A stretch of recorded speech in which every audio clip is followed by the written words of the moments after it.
ఇంత ఆశాపాశములు, ఇది ఒక దృష్టాంతం. ఇలాంటి ఆశాపాశాల్లో మనం ఎన్నింటితో తిరుగుతున్నాం మీరు చూడండి. సాధారణంగా ఒక మాట వినపడుతూ ఉంటుంది మనకి ఇళ్లల్లో.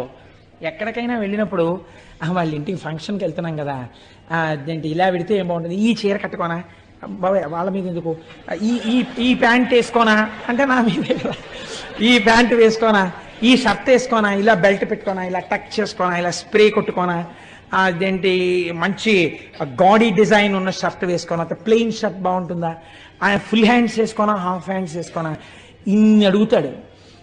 బ్రాస్లెట్ చెస్ట్లో ఉందా, లాకర్లో ఉందా, ఇంట్లో ఉందా, ఓసారి పెట్టుకోనా. బ్రాస్లెట్ పెట్టుకుని ఫుల్ హ్యాండ్స్ వేసుకుంటే కనపడుతుందా, హాఫ్ హ్యాండ్స్ వేసుకుని బ్రాస్లెట్ వేసుకోనా.